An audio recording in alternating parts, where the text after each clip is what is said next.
আল্লাহকে রাজি খুশি করার জন্য পয়গম্বর মুসা রোজা থাকবে তাওরাত কিতাবের জন্য। আল্লাহ তাআলা জিবরাইলকে বললেন, জিবরাইল আমার বান্দা রোজা থাকবে, আমি রোজার সিস্টেমটা একটু দিয়ে দেই। রোজার সিস্টেম হলো সেহরিতে খাবার খাওয়া আর ইফতারের সময় ইফতারি করা। নাকি বলেন? জান্নাত আমাদের আশা, জান্নাত আমাদের ভালোবাসা, জান্নাত আমাদের কামনা, জান্নাত আমাদের স্বপ্নের দিদার, ঠিক কিনা বলেন?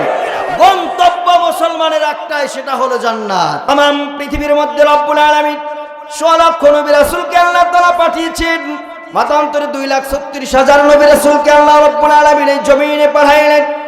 এই 2,16,00,000 নবী রাসূলের মধ্যে একটা বড় কিতাব আল্লাহ তাআলা দিলেন। এই কিতাবের নাম হলো তাওরাত। কি নাম? যার আয়াতের সংখ্যা 10 লক্ষ। কত? 10 লক্ষ। পয়গম্বর মুসা আলাইহিস সালাতু সালামের হাতের 10 হাত চওড়া আর 12 হাত লম্বা। কত বড়? 10 হাত চওড়া আর 12 হাত লম্বা। ওসার 10 হাত 12 হাত লম্বা। পয়গম্বর আলাইহিস সালাতু সালাম মুসার হাতের মাপের এটা কথা। আর মুসা কত হাত মানুষ ছিলেন জানেন কি? জানেন না? আহারে, মুসার কাছে আমরা দাঁড়াইলে পায়ের গোড়ালি পর্যন্ত যাইব না। আল্লাহু আকবার বলে। এত বড় মানুষ 150 ফিট লম্বা ছিলেন পয়গম্বর মুসা। আল্লাহু আকবার বলে। আমরা কতশো ফিট? ঠিক বলেছি কিনা? এইবার ঠিক আছে তো। পয়গম্বর মুসা আলাইহিস সালাতু সালামকে আল্লাহ তাআলা একটা কিতাব দিবেন, তার নাম হলো তাওরাত। সুবহানাল্লাহ বলেন। আমার রব্বুল আলামিন ফরমায়, মুসলমান আল্লাহর গোলাম, আমরা আল্লাহ তাআলা কি বলে? আল্লাহ রাব্বুল আলামিন ফরমায়, तमाम পৃথিবীর পয়গম্বর আলাইহিস সালাতু ওয়াস সালামের সকল কিতাবগুলো আমি রব্বুল আলামিন 4টা জিনিস নিজের হাতে করেছি। তার একটা হলো তাওরাত কিতাবটা আমি নিজে আল্লাহ লিখেছি নিজের হাতে। তাওরাত কিতাবটা আল্লাহ তাআলা নিজের হাতে লিখেছে। দিবেন কাকে? পয়গম্বর মুসা। এই মুসার এমন কদর, এমন জালালিয়াতুল কদর নবী পয়গম্বর মুসা ফেরেশতাকে পর্যন্ত হাত উইক করেছেন, আঘাত করেছেন। বলেন সুবহানাল্লাহ। পয়গম্বর মুসার এমন রাখছিলেন, একে তো তুতলা তুতলা মানুষের রাগ কিন্তু একটু বেশি হয়, ঠিক কিনা বলেন? আছে না? তোতলা মানুষের রাগ বেশি হয় কারণ যে কথা বলতে ঠেকে যায়, যে শোনে সে বিরক্ত হয়, আবার হাসে, এই জন্য রেগে যায়। হ্যাঁ, আল্লাহর কাছে অ্যাপ্লাই করলে নিয়ে কুলিয়া লাইতানি, হে আমার রব, আমি তো ভালোভাবে কথা বলতে পারি না, বুঝাইতে পারি না, আমার একজন সহযোগী নাবী বানায়া দিলে আমার জন্য একটু সহজ হলো। সুবহানাল্লাহ বলেন। রানার্স আপ আছে না এমন? আমার মুসলমান আল্লাহর গোলাম, আল্লাহ রাব্বুল আলামিন পয়গম্বর আলাইহিস সালাতু ওয়াস সালামকে সহযোগী হিসাবে পয়গম্বরের ভাইকে নবী দায়িত্ব দিয়ে দিলেন। এই পয়গম্বর আলাইহিস সালাতু ওয়াস সালামের উপরে যে কিতাব দিবেন, ওই কিতাবটা স্বয়ং আল্লাহ রাব্বুল আলামিন নিজের কুদরতি হাতে লিখেন। আল্লাহ তাআলা জিবরাইলকে বললেন, জিবরিল আমি পয়গম্বরকে যে কিতাবটা দিব আপনি সুসংবাদ দিয়ে দেন। পয়গম্বর, আল্লাহ আপনাকে কিতাব দিবে, তাওরাত তার নাম। এত দামি একটা কিতাব, এই কিতাবটা নিতে পয়গম্বর আমি কিতাব দিব, আল্লাহ আর পয়গম্বর আমাকে কি দিবে উপহার স্বরূপ? পয়গম্বর আলাইহিস সালাতু ওয়াস সালামের কাছে জিবরিল আমিন চলে গেলেন। আখু মুসা, ভাই মুসা, আল্লাহ আপনাকে কিতাব দিবে, তার নাম হলো তাওরাত। নিতে চান কি চান না? পয়গম্বর আলাইহিস সালাতু ওয়াস সালাম জিবরিল কি বলে, জিবরিল প্রত্যেকটা নবী রাসূলকে রব্বুল আলামিন কিতাব দিয়েছে। আমি আল্লাহ, আমি রাসূলকেও তো আল্লাহ তাআলা কিতাব দিবে, এটা তো আমি আপনি পেয়ে থাকি। সুবহানাল্লাহ বলেন। প্রত্যেকটা নবী রাসূল যদি কিতাব পায় তাহলে তো আমিও পাবো। এখানে আবার আমাকে আবার কি দিতে হবে মালিক রে? আল্লাহ তো আমি নবী, আমাকে তো কিতাব দিয়েই থাকবে। পয়গম্বরের কথায় জিবরাইল বলে, না, আল্লাহ আপনাকে কিতাব দিবে, শুকরানা সহ আপনি কি দিবেন? পয়গম্বর মুসা বলেন, ভাই কি দেওয়া যায়? এইবার জিবরাইলের পরামর্শে আল্লাহ তাআলার কাছে অ্যাপ্লাইটা করে দিলেন, মুসা আমার মালিক যদি আপনি আমাকে কিতাব দেন তাহলে কিতাবের এই বোনাস স্বরূপ আমি আল্লাহ তাআলার দরবারে 30টা রোজা রাখতে চাই। আল্লাহ রাব্বুল আলামিন কুতিবা আলাইকুমুস সিয়াম কামা কুতিবা আলাল্লাযীনা মিন ক্বাবলিকুম লাআল্লাকুম তাত্তাকুন।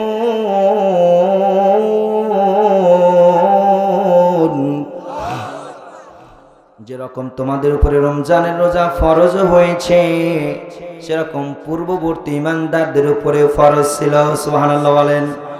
এই যে কালকের দিন শুক্রবার, শনিবারের রাতে সেহরি খেতে হবে, ঠিক কিনা বলেন? কে কে সেহরি খাবেন একটু আল্লাহকে হাত দেখান যায়। লিল্লাহি তাকবীর, লিল্লাহি তাকবীর। হাত নামান। আমরা সকলেই ওয়াদা করলাম, আল্লাহ ওয়াদাকারী বান্দাদের পছন্দ করে। সুবহানাল্লাহ বলবেন না? সূরা মাইদার মধ্যে যার মনে হয় 10 নম্বর আয়াত আল্লাহ বললেন, ওয়া'দাল্লাহুল্লাযীনা আমানু ওয়া আমিলুস সলিহাত লাহুম মাগফিরা। যারা ওয়াদা করে আমি আল্লাহ তাআলা ওয়াদাকারী বান্দাদেরকে মাগফিরা মানে ক্ষমা করে দেই। ওয়া আজরুন আযীম।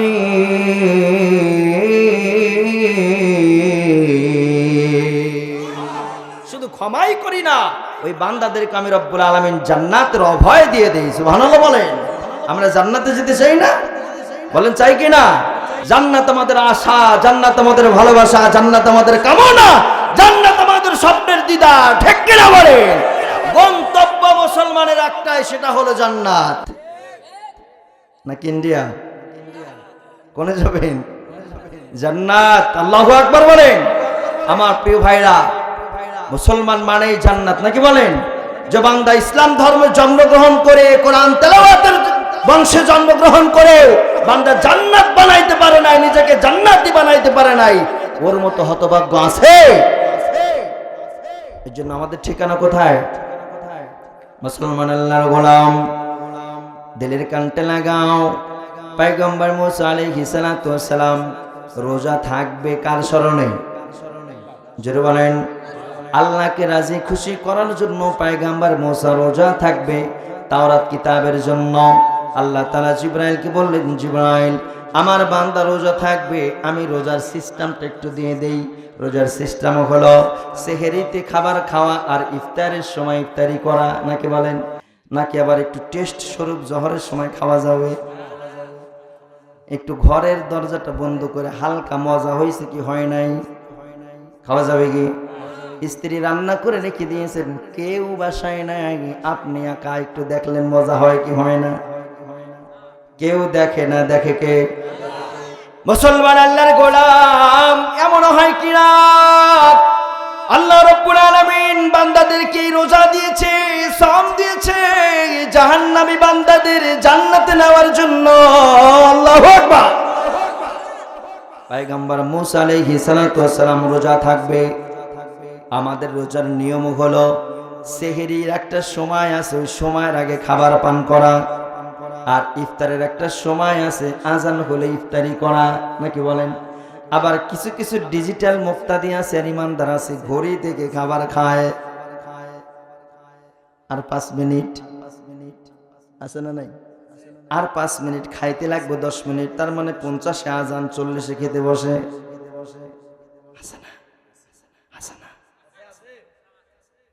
ঘড়ি ধরে খাবার খায়, কি টাইমের মুক্তাদি!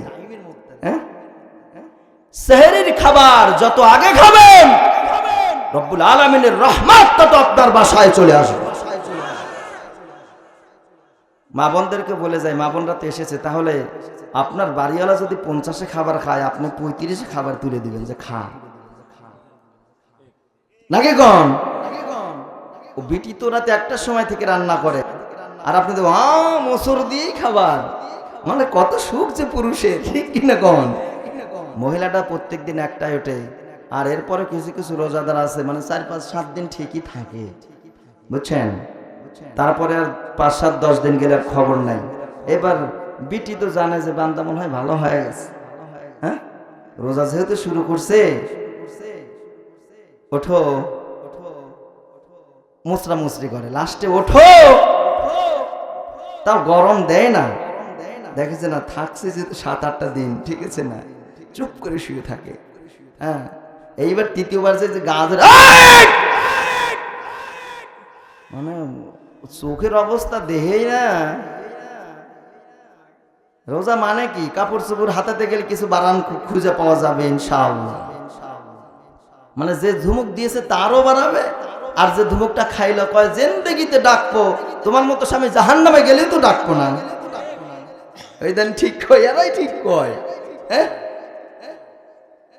মহিলা এমন ভয় করছে ফজরের আগে, ওই কানে কানে তওবা ধরে যে জিন্দেগিতে আর ফজরে তোমার ডাকতেছে না, তো রোজা থাকো নাই থাকো। ঠিক কিনা গান? আছে না এমন বান্দা? আছে কিনা বলে? আরে 7-8 দিনকার মুক্তাদি হয় কিনা? প্রিয় ভাইরা, পয়গম্বর বনি ইসরাইল মুসার জামানার কথা। এক বান্দা রোজা থাকবে, কি থাকবে? অন্যায় করতে করতে করতে করতে তামাম দুনিয়ার অন্যায় করে দিয়েছে, আর অন্যায়ের কোনো কিছু বাকি নাই। সূরা ইয়াসিনের মধ্যে এসেছে, আমার রব্বুল আলামিন ফরমায়, হে হাওড়ার মুসলমান শোনো শোনো শোনো, এই বান্দার দুনিয়াতে এমন কোন পাপ নাই যে পাপ সে করে নাই। এই বান্দার এমন কোন অন্যায় নাই, দুনিয়ার জমিনের অন্যায় তার করা বাকি নাই। এমন কোন মদের আড্ডাখানায় যাওয়ার দরকার নাই, সে যায় নাই। এমন কোন বাইজের বস্তামিতে যায় নাই, যাওয়ার বাকি নাই। সেই সময় শত শত অন্যায় করে করে করে করে শেষ করে দিয়েছে। বান্দা এইবার হঠাৎ করে মনে পড়েছে রমজান এসে গেল, ইচ্ছা করেছে, বিশ্বাস করে নিয়েছে, কুতিবা আলাইকুমুস সিয়াম, আমি এবারে রমজানের রোজা রাখবো। বান্দা রোজাটাকে বিশ্বাস করে নিয়ে জিন্দেগিতে রোজা থাকে না। আজকের সেহরিতে সেহরি পান করেছে, দুপুর বেলার থেকে পেট শুকায় গেছে, বমি শুরু হয়ে গেছে। কি হয়েছে? বান্দার বমি শুরু হয়ে গেছে। বমি করতে করতে করতে করতে একেবারে শেষ অবধি পর্যন্ত চলে গেছে। শরীরের মধ্যে কোনো কিছু নাই। একবার বমি হলেও থাকা যায়, দুইবার বমি হলেও থাকা যায়। বান্দার যদি 5 বার বমি হয়, একবার শরীর শেষ। আর কলেরা পাতলা পায়খানায় একবার হলেও হয়, দুইবার হলে বান্দার 5 বার যদি পাতলা পায়খানা হয়, বুঝে নিও আজরাইল কাজ দিয়ে ঘোরাঘুরি করে।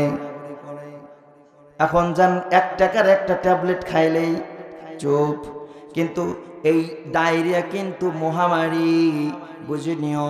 আল্লাহ তাআলার গজব এখনো থাকবে, অতিবৃষ্টি, অনাবৃষ্টি, শিলাবৃষ্টি আর মহামারী, 4টা গজব এখনো বিদ্যমান।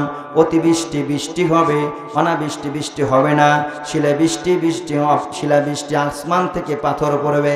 আর মহামারী নামক এই বস্তুটা যে কোনো আকারে করোনার ভাইরাস রূপে আল্লাহ দিতে পারে কি পারে না? এজন্য পয়গম্বরের জামানায় বান্দা বিশ্বাস করে নিয়েছেন, বান্দা রোজা থাকবে। অন্যায় করতে করতে করতে করতে বান্দার অন্তরটা একেবারে কালো দিয়ে ভরে গেছে। এইবার প্রথম দিন রোজা শুরু করে দিয়েছে। জিন্দেগিতে বান্দা রোজা থাকে নাই। বমি করতে করতে করতে করতে একেবারে মরণাপন্ন অবস্থায় ডাক্তারের কাছে নিয়ে গেছে। এবার ডাক্তার বলেন, তোমার তো রোজা থাকা যাবে না। আর এইবার পাদ্রীদের কেটে গেছেন না, আলেমদের কেটে গেছেন। আলেমরাও বললেন না, বমি করলে, মুখ ভরিয়া বমি করলে ওযু নষ্ট হয়, রোজাও নষ্ট হয়ে যাবে। রোজা ভঙ্গের মধ্যে যা আছে কারণগুলা, তোমার রোজা থাকার দরকার নাই, আগে চিকিৎসা দরকার। বান্দা এমন বিশ্বাস করে নিয়েছেন, ডাক্তারকে বলে জিন্দেগিতে ইচ্ছা করে নেই রোজা থাকবো, আর আপনি বলছেন ভাঙো, জিন্দেগিতে না, আমার জীবন চলে যেতে পারে, মাগার রোজা ছাড়তে রাজি নয়। বান্দা এরকম বিশ্বাস করে নিয়েছে। বারবার ডাক্তার বলেছে, ডাক্তারের কথায় কোনো কর্ণপাতই দেয় না। এদিকে বমিও চলছে। এই বমির দাস্ত হতে হতে হতে হতে হতে হতে বান্দা মারা গেল। কি হলো? বান্দা মারা গেছেন। এই যে বমির অবস্থায় মারা গেল, প্লেগ রোগ, পেটের ব্যথায় বান্দা মারা গেলে শহীদি মরণ, বান্দা জান্নাতি হয়ে যায়। বান্দা যদি আগুনের মধ্যে পড়ে মারা যায়, বান্দা শহীদ। বান্দা যদি পানিতে ডুবে মারা যায়, বান্দা শহীদের দরজা লাভ করে। আল্লাহু আকবার। তাইলে বান্দা সারা জীবন অন্যায় করে করে আজকের একটা রোজা থেকেই বান্দা শহীদ হয়ে গেছে। সুবহানাল্লাহ বলেন। আল্লাহ বলেন, জিবরাইল আমার বান্দা বিশ্বাস করে নিয়েছে এই রোজা থাকবে, আর বান্দা এই রোজা অবস্থায় মারা যায়। হে জিবরাইল, জান জান জান, আমার বান্দার জবানের সামনে গিয়ে তাকে কালিমা তালকিন দেন। আল্লাহু আকবার বলেন। কি তালকিন? কালিমা তালকিন দেন, বান্দা যদি বেঈমানি অবস্থায় মারা না যায়। সুবহানাল্লাহ বলেন। এই জন্য দেখেন, আমার প্রোগ্রামে আমি তেঁতুলিয়াতে গিয়েছিলাম, হিন্দু পেয়েছি। বাগাবাড়িতে গিয়েছিলাম, হিন্দু পেয়েছি। ওইদিকে রানীরহাট গিয়েছিলাম, পিপিরসন গিয়েছিলাম, শেরপুরে গিয়েছিলাম, অনেক হিন্দু পেয়েছি। অনেকগুলো হিন্দু এসে আমার কাঠ পর্যন্ত নিয়ে আমার সাথে কথা বলেছে, হযরত আপনার আলোচনা মাইকে শোনার পর আত্মার মধ্যে লেগে গেছে। যখন কোরআন তেলাওয়াত করেছেন বাড়িতে বসতে পারে নাই হযরত, আপনার কোরআন তেলাওয়াত শুনে আপনার মাহফিলে চলে গিয়েছে। বলেন সুবহানাল্লাহ। কিয়ামতের ময়দানে আমার রব্বুল আলামিন ফরমায়, কিছু কিছু হিন্দু বান্দা কি জান্নাতের মধ্যে পাওয়া যাবে। আল্লাহু আকবার। কিসের জন্য? এই যে কোরআনটাকে বিশ্বাস, আকীদা, সুবহানাল্লাহ বলবেন না? আকীদা সে বিশ্বাস করে নিয়েছেন, এজন্য বান্দা জান্নাতি হয়ে গেল। আল্লাহু আকবার। আমার মুসলমান আল্লাহর গোলাম মুসা আলাইহিস সালামের উপরে কিতাব দিবেন, শর্ত হলো রোজা থাকতে হবে। আল্লাহ তাআলা জিবরাইলকে বললেন, জিবরিল, আমার বান্দাকে আমি কিতাব দিব, এই কিতাবটা বান্দার বাড়িতে দিব না, মুসার মসজিদে দেব না, মুসার গিজরার মধ্যে দেব না, মুসার রাস্তায় দেব না। হে জিবরাইল, জানিয়ে দেন আমি পয়গম্বরকে কিতাব দেব, আর সেই জায়গাটা হলো গারে সুর, তুর পর্বত। আল্লাহু আকবার। কোথায় দেবে? তুর পাহাড়ে দিবে। আল্লাহর পছন্দের জায়গা হলো তুর পাহাড়, আল্লাহর পছন্দের জায়গা হলো বাইতুল্লাহ, আল্লাহর পছন্দের জায়গা হলো আরাফার ময়দান, আল্লাহর পছন্দের জায়গা শয়তানকে ঢেল দেয়, আল্লাহর পছন্দের পানি জমজমের পানি, আল্লাহ দৌড়াতে পছন্দ করে। বলুন না সুবহানাল্লাহ। আল্লাহর পছন্দের গিলাফ বাইতুল্লাহকে ঢেকে রাখে, বাইতুল্লাহর গিলাফ এটা হলো মালিকের পছন্দ। আল্লাহু আকবার বলেন। আমার মুসলমান আল্লাহর গোলাম, শোনো শোনো শোনো, আমার রব্বুল আলামিন কোরআন পড়তে ভালোবাসেন, এর জন্য বাইতুল্লাহ রেখে দিয়েছেন। সুবহানাল্লাহ বলবেন না? মুসলমানেরা, আল্লাহ বলেন, বান্দা শোনো শোনো শোনো, আমি মুসাকে তাওরাত দিব কোথায়? তুর পর্বতে। জিবরাইল, আপনি জানিয়ে দেন তার বাড়ি থেকে, পয়গম্বরের বাড়ি থেকে তুর পর্বত 250 থেকে 350 কিলোমিটারের দূরত্বের রাস্তা। এবার জিবরাইল বলে দেয়, আখু মুসা, রব্বুল আলামিন আপনাকে যে কিতাব দেবে, কিতাবটা আপনার বাসায় দেবে না, গির্জার মধ্যে দেবে না, আপনার এলাকার বড় স্থান কোনো জায়গার মধ্যে দেবে না, তাহলে কোথায় দেবে? জিবরাইল বলে দেয়, মুসা, আপনাকে যে কিতাব দিবে সেই কিতাব টানতে যেতে হবে তুর পর্বতে। বলেন সুবহানাল্লাহ। ওয়াত্তিনি ওয়াযাইতুন ওয়াতুর সিনিন ওয়াহাযাল বালাদিল আমিন।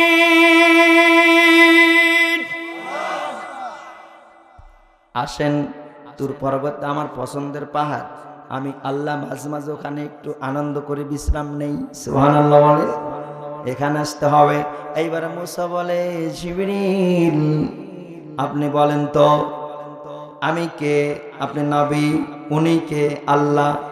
আমি নবী আর আল্লাহ কিতাব দেবে তার নবীকে, এত কষ্ট দেওয়ার কি দরকার? সুবহানাল্লাহ বলেন। ভাই জিবরাইল, আপনার মালিকরা একটু বুঝান, আমি নবীকে কষ্ট দিলে আল্লাহর কি কষ্ট লাগবে না? সুবহানাল্লাহ বলেন। এটা হলো প্রেম। সুবহানাল্লাহ বলেন। কি চলছে? প্রেম ভালোবাসা চলছে। ভাই জিবরাইল, আপনার মালিকরে বোঝান, আপনার আল্লাহ আমাকে কিতাব দিবে, এই কিতাব দিবে আমাকে আবার তুর পর্বতে যেতে হবে, এত রাস্তা নাই, গাড়ি নাই, বাস নাই, স্টিমার, লঞ্চ, হেলিকপ্টার, অটো, কোনো কিছু নাই, কিভাবে যাব? আল্লাহ বলেন, জিবরাইল, আমার নবীকে বলো তুর পর্বতে আসলে কিতাব পাবে। আল্লাহর গোলাম জিবরাইল, জানিয়ে দাও আমার নবী যদি তুর পর্বতে আসে কিতাব পাবে, না আসলে কিন্তু পাবে না। জিবরাইল, আপনার আল্লাহকে বলেন এত শক্ত না হতে। সুবহানাল্লাহ বলেন। এত শক্ত হইন না মালিক, একটু খুশি হন। আমি খুশি, তারপরেও আপনি আসলে পাবেন, না আসলে পাবেন না। আমার প্রিয় বন্ধু, প্রিয় ভাইরা, এ হলো সেই রমজান। এইবার পয়গম্বর মুসা আলাইহিস সালাতু ওয়াস সালাম আল্লাহকে জিজ্ঞাসা করলেন, মালিক 350 কিলোমিটার রাস্তা যাব কেমনে? আমি তো বুঝি না। আল্লাহ বলে, কিভাবে আসবেন আমি জানি না, আসলে পাবেন, না আসলে কিন্তু পাবেন না। অবশেষে আল্লাহ বলেন, জিবরাইল একটু জানাইয়া দেন। আমার পয়গম্বরকে চোখ বন্ধ করতে বলেন। আর সে মুআল্লার মধ্যে দেখেন একটা আরবি লেখা আছে, ওয়ার্ড লেখা আছে। আমার পয়গম্বরকে পড়তে বলেন। আমার পয়গম্বর দুইটা চোখ বন্ধ করলেন। ফামান আবসারা ফালি নাফসিহি ওমান আমিয়া ফালাইহা। পয়গম্বর দেখেন ওই আরশে মুআল্লার সাথে লা ইলাহা ইল্লাল্লাহু মুহাম্মাদুর রাসূলুল্লাহ। আল্লাহু আকবার। পয়গম্বর মুসা আলাইহিস সালাতু ওয়াস সালাম শুধু জবানে এতটুকু পড়েছে। জিবরিল আমিন প্রশ্ন করলেন, পয়গম্বর মুসা জমিনের দিকে তাকান। পয়গম্বর মুসা জমিনের দিকে তাকায় দেখেন তুর পর্বতের উপরে দাঁড়ায়া। একটু জোরে বলেন, ছিলেন কোথায়? নিজের হুজরাখানায়। কালিমা এত দ্রুত গতিতে পয়গম্বরকে নিয়ে এসেছে। এই যে আজকে কিতাব পাবে, কবে আজকে কিতাব পাবে। পয়গম্বর আলাইহিস সালাতু ওয়াস সালাম নিয়মটা কি শুনলেন? নিয়মটা হলো একটা সেহরি খাইতে হবে আর একটা ইফতার করতে হবে। এর মধ্যে 30টা রোজা রাখতে হবে। কয়টা? একটা সেহরি আর একটা ইফতার, এর মধ্যে 30 দিন অতিবাহিত করতে হবে। এখানেও রব্বুল আলামিনের সাথে পয়গম্বর মুসা একটু কথা কাটাকাটি করেন, মালিক আমাকে কষ্ট দিবেন কেন? আল্লাহ বলে, দামি জিনিস পাইতে গেলে কষ্ট একটু করতে হয়। ঠিক কিনা বলেন? সকল নবীর থেকেও বড় একটা কিতাব আপনাকে দেব, আর একটু কষ্ট করবেন না?